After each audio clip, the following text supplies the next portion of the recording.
আমি নিচ্ছি হচ্ছে 150/60/17 আমার অ্যাপেল ভার্সন 2 এর জন্য, একটু মোটা টায়ার যেন দেখতে ভালো লাগে। অ্যাজ ইউ ক্যান সি এটা হচ্ছে 150, এটা হচ্ছে 140 ম্যাক্সিসের টায়ার ইন্ডিয়ান। এখানে আর অনেকগুলো অফরোডিং এর আছে। আর এটা হচ্ছে আমার আগের টায়ার, এটা হবে নতুন টায়ার।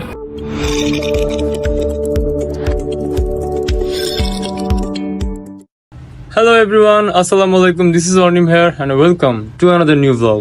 Guys, আজকের এই ব্লগটা তাদের জন্য যারা চিন্তা করতেছেন যে টায়ার চেঞ্জ করবেন বা টায়ার কিনে ফেলছেন চেঞ্জ করবেন, তাদের জন্য। হ্যাঁ, বাজারে রেডিয়েল অ্যান্ড বায়াস টায়ার অনেক আছে, আপনি কোনটা নেবেন আপনার রাস্তার উপর ডিপেন্ড করে। আমি কিনছি হচ্ছে বায়াস টায়ার, এটা নিয়ে আর একটা ভিডিও আসবে না রেডিয়েল আর বায়াসের তফাৎ নিয়ে। এই যে দেখতেছেন যে মেশিনটা, হ্যাঁ এই মেশিনটা কিন্তু যতটুকু হেল্পফুল ততটাই ভয়ানক। দেখেন এখন এই একটু যদি ভুল হয় টায়ারের বিটটা কাটা যায়। পিচ্ছিল করার জন্য সাবান পানি দিছে, আর দেখেন জেলটা কি একটা অবস্থা, 50 গ্রাম টায়ারের জেল। যাই হোক, এই যে আমার রিম আর আমার নতুন টায়ারটা হচ্ছে এই যে 150/60/17। এই যে হলুদ যে মার্কটা দেওয়া, এটা হচ্ছে যেখান দিয়ে হাওয়া ঢুকে বের করে। প্রত্যেকটা টায়ারে আলাদা আলাদা একটা নিয়ম থাকে। আমাকে জাস্ট বলছে যেখান দিয়ে হাওয়া দেন নজলটা ওই বরাবর রাখতে হলুদ জায়গাটা। হ্যাঁ, আর 200-250 কিলো, একটু আস্তে আস্তে বাইক চালাইতে বলছে কারণ মেনটেনেন্স। আর এই জেলটা এবার বনশ্রীতে এটাই পেয়েছি আমি, মোটামুটি ভালো মানের একটা জেল। এটা দিলে আপনার কোনো চাকামাকা লিক হবে না, লিক হইলেও ধামধুম একদম হাওয়ার সাথে জেলটা বের হয়ে লিকটা একদম আটকাই দিবে।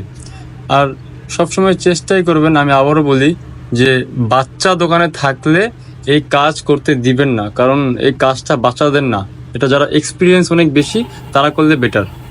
এখন হাওয়া দিবে আর ঠাস ঠুস করে আওয়াজ আসবে আর বিটটা বসবে। এখন পাল্লা জেল দেওয়ার। হ্যাঁ, দেখেন জেলটা কিভাবে দিচ্ছে। আগে ভাবতাম যে হয়তো বা টায়ার খুলে তারপরে জেল দেয়, হাওয়া ছাড়া তো আর নজল দিয়ে কোনো যাওয়ার অপশন নাই। এখন দেখি যে না, নজলের মধ্যে যে ভিতরে থাকে একটা ছোট পিন, ওটা বের করে তারপরে দেয়। আর টায়ার লাগানোর সময় চেইন আর নাটবুটও চেক করবেন। হ্যাঁ, দেখুন তো এখন কেমন লাগতেছে। একটু মাইলেজ কমবে কিন্তু ব্যালেন্স আবার জোস পাবো আমি। ফ্যাট টায়ার লাগাইলে এই একটাই মানে খুব ভালো সুবিধা যে ব্যালেন্স খুব ভালো পাওয়া যায়। আর ওই দিন আমার হাতের আঙুলটা ভাঙছিল, 9 টুকরা হয়ে গেছিল, তাই ভিডিওটা আজকে আমি প্রায় 9 মাস পর আপলোড করলাম।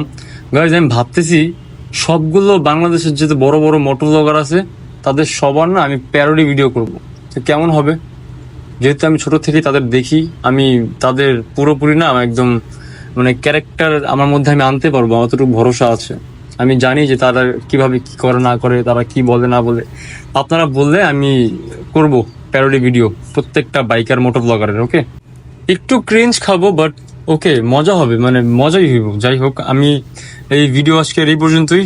আল্লাহ হাফেজ, দেখা হচ্ছে আরেকটা ভিডিওতে। আসসালামু আলাইকুম।